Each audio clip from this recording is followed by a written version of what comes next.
It's time. Hey, what's up, guys? So, I am so excited to talk to you here today because we are profiling all of the individuals who are competing at the Deep Waters Invitational at the USSGL. That goes down on August 12th. It is going to be at 5 p.m., and we have 8 killers who are going to be out there and pushing the action. And the nicest part about interviewing these people is that you know that they're killers, so you know not to make fun of them too bad. So if this is the last time you see me, then you'll know that Ilan Xanthakis is the person who destroyed me. Ilan, did I get your name right? Yeah, perfect, man. Ilan Boom. Xanthakis. Perfect. Go. Boom. I've already promised him that I'm going to get it wrong about 5 more times during the course of this interview. But Elon, I have to say, it is a pleasure to know you. We know a lot of the same people. I know a lot of the guys who train at your gym, but this is our first time getting to meet each other. My first question for you, though, of course, has to be, how did you get involved in MMA and Jiu-Jitsu? Oh, some point in my life, I was doing another sport, and I was just didn't have anywhere to go from that sport, and I said, okay, I want to do something else. And I started lifting, and on the gym that I was lifting super close to my house, there was this jiu-jitsu team, and that was in I'm gonna uh, back in 1999, and I started seeing Rickson Gracie fighting, and I say, man, this guy is around my size, my age, my weight class, and he's like, I want to be like him, like I want to have his skills, and that's where I signed up for jiu-jitsu right away. I didn't even know what was it, but I signed up, and since then, man, I got completely addicted, and it's part of my life. Did you ever get the chance to meet Rickson Gracie? Because Yeah. obviously he's been in the news this week, but it's always interesting because a lot of people say that he is the reason they got into either MMA or into Jiu-Jitsu. How did that meeting go like? Man, it was a private class, and it was really, really amazing. It was a different jiu-jitsu that I didn't know. And as I told you before, I love jiu-jitsu and all forms of it. Gi, no gi, old school, new school, self-defense. I'm a BJJ lover.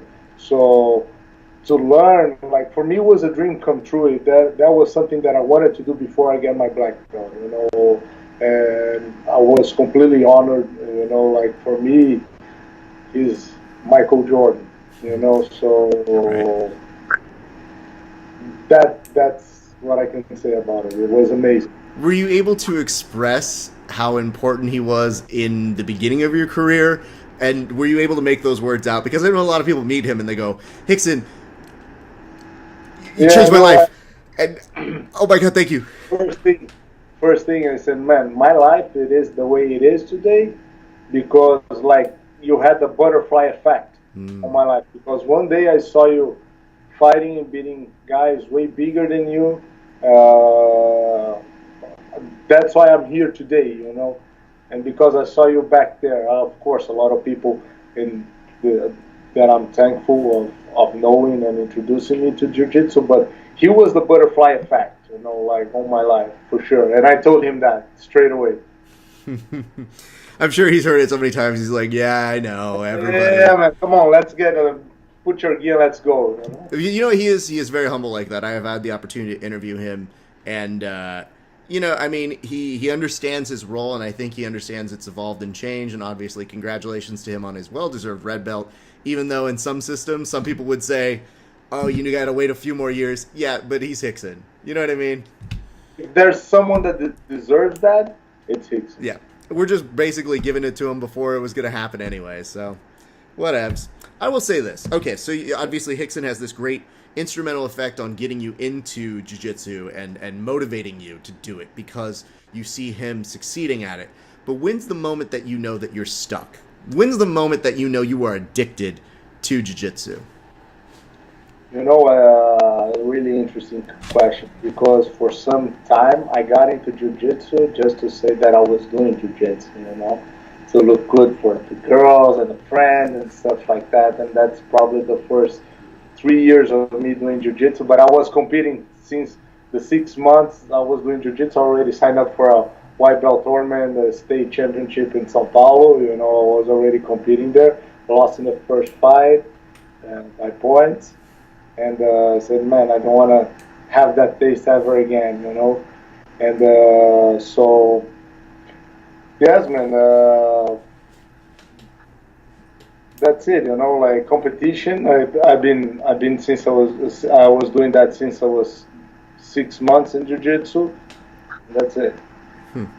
So it was the competitive side that made you want to stick with it. You found kind of this addiction through getting able to test yourself and getting back out putting there. myself to the test, putting myself to the test, you know, training with a goal. You know, and then when I started, jiu-jitsu was kind of different than it is today in terms of competition, especially the IBJJF tournaments. The rules are a bit changed. Sure. And I think the intentions are kind of different too. You know, back in the day, I think people were fighting to submit each other. They didn't care much about points. People nowadays fight for sometimes only points. You know, so yeah, and I love, as I said, I have no problems with any of. I understand and I want to compete in the best level as I can in each kind of competition. You know, if it's a no time limit, a sub only, with time, points, I don't care. I just want to compete and put myself through different tests. You know, and knowing more about me. That's awesome. That's really good. I know that a lot of people say that you don't know yourself truly until you're getting out there and testing yourself in that form. So that is a very cool perspective. I do want to know this, though. So the beginning of your evolution, it takes you through doing, you know, you get hooked, it's Rickson, and then once you're hooked, you know, competition keeps you into the idea of evolving. Yeah. But then it gets hard as you continue doing it. All those years, you know, you're doing it 18 years of practicing.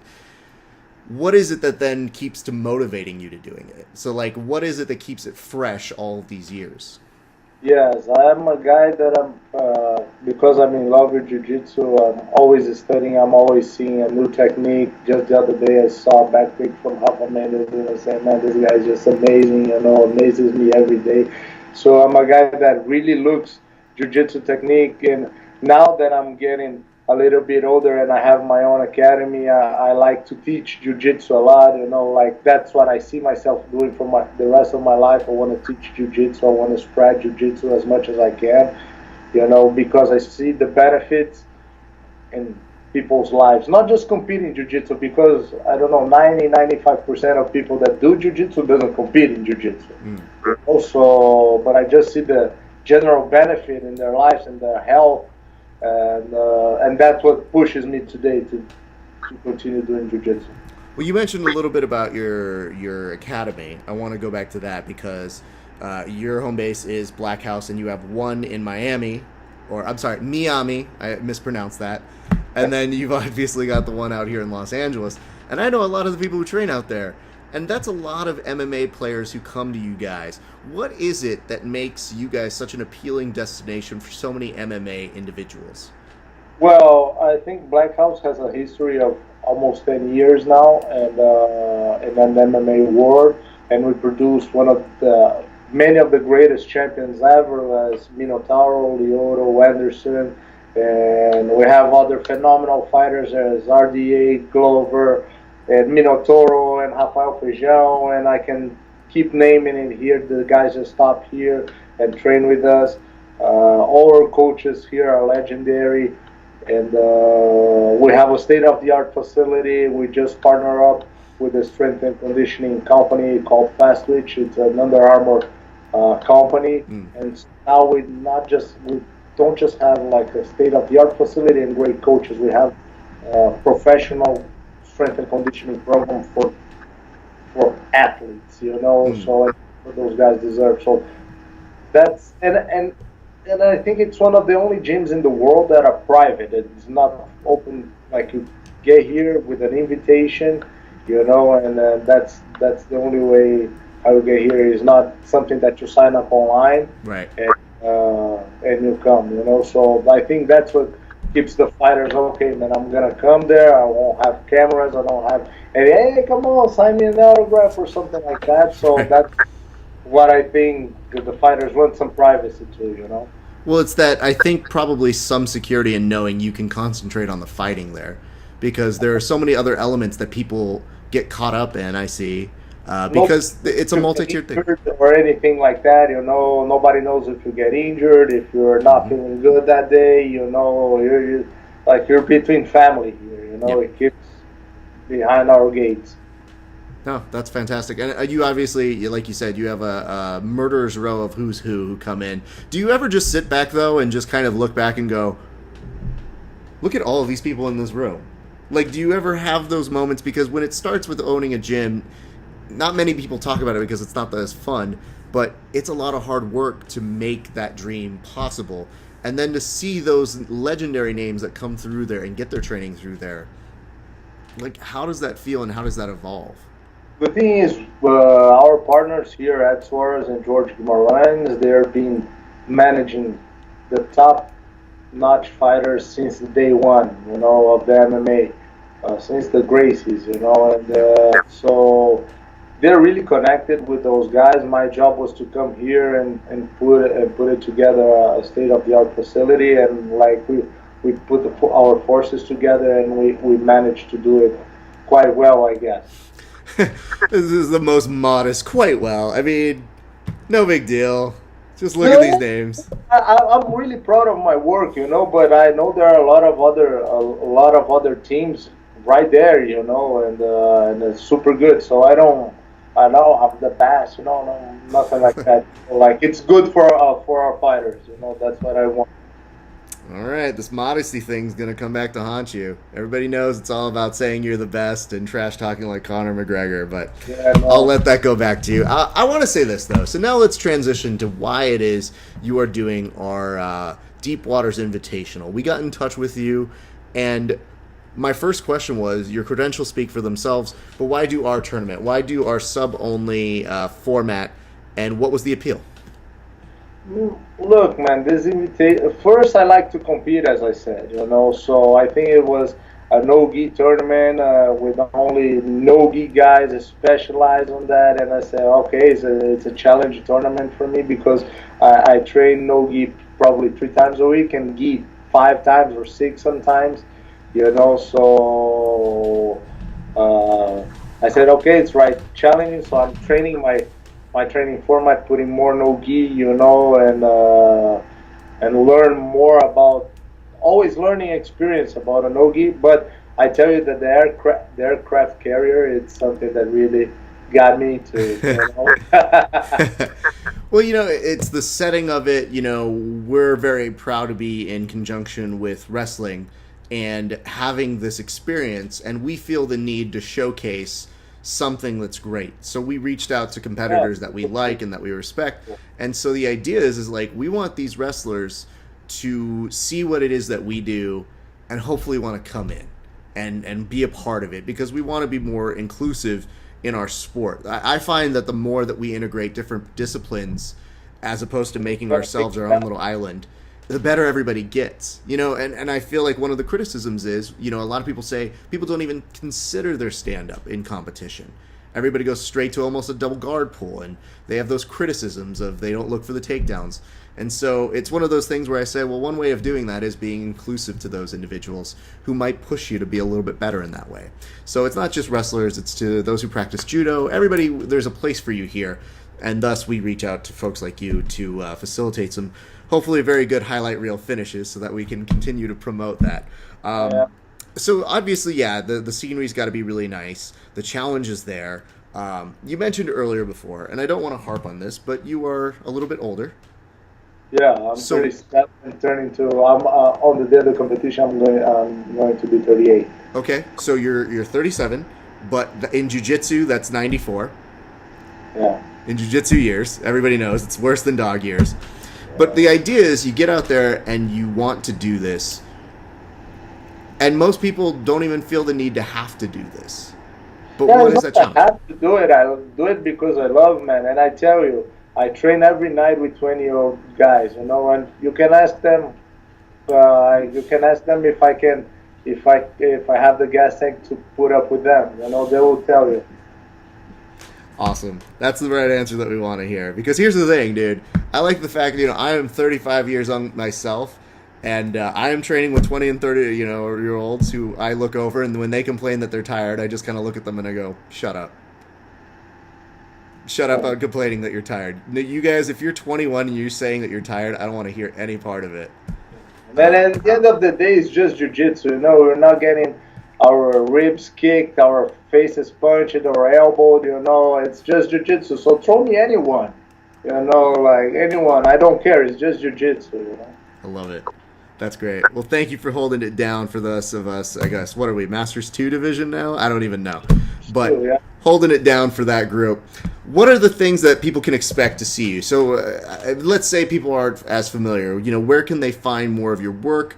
Where can they find more clips of you training? Because I always ask people, like, what are those areas if they are unfamiliar? Is there a match or somewhere like online that they can see something? Because those of us who do know about you, we might just be in certain areas, but I want people to really get a fleshed out idea. What would you say are some of your best matches you've had? Look, I fought from when I started jiu-jitsu, like the cell phones and the cameras.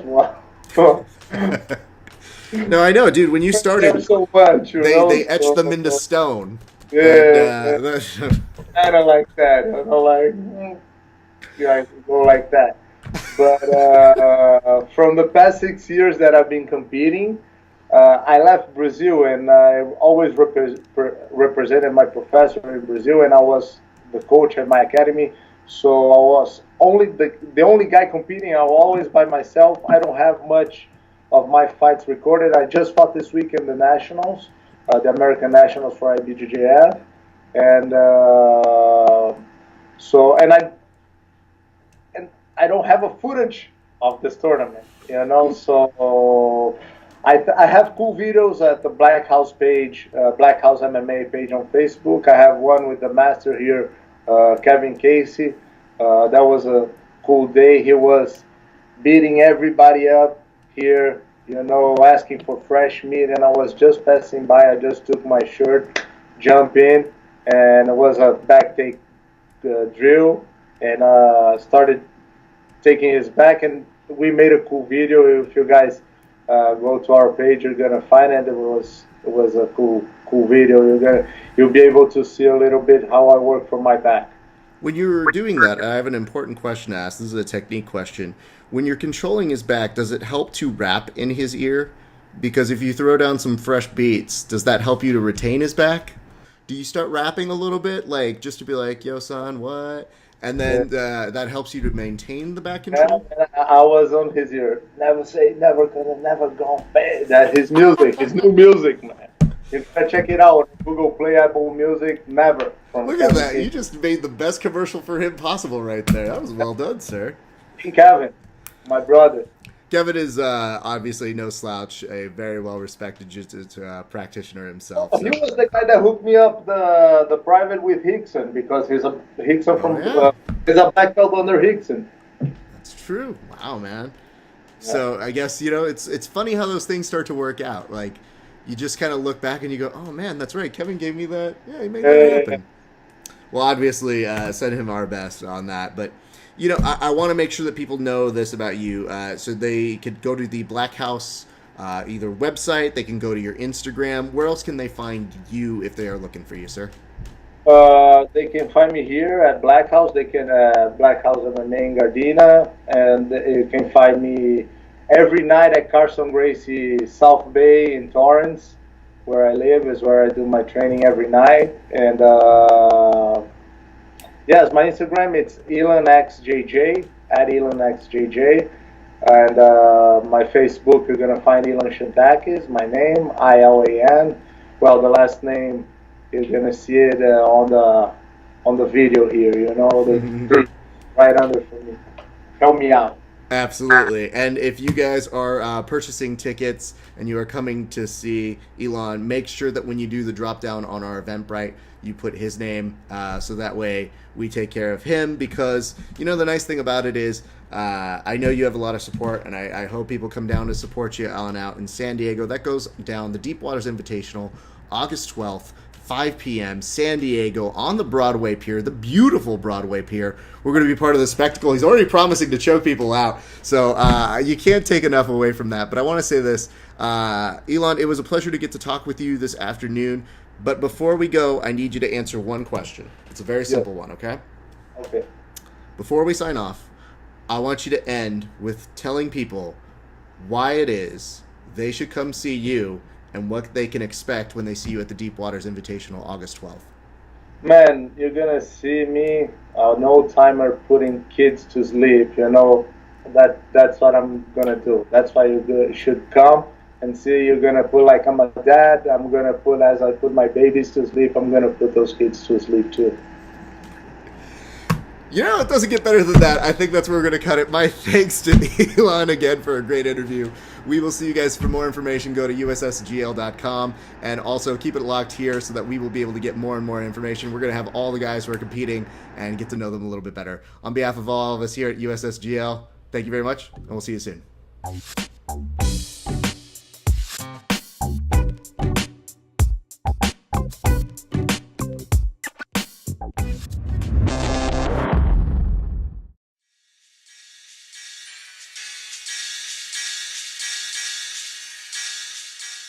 Good work out there, guys. That's the hardest I've worked yet in a competition class. Guys, you know what would be insane? If someone made a tournament outside on the ocean.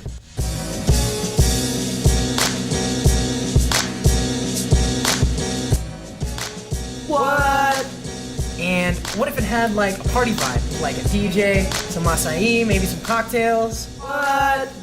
It would have to be on the ocean by an aircraft carrier. What? Eric, nobody would ever do that. Of course they would. Only wouldn't. Nobody would ever make that kind of a tournament. That is a pretty crazy idea. I don't think so, man. Eric, you have several ideas.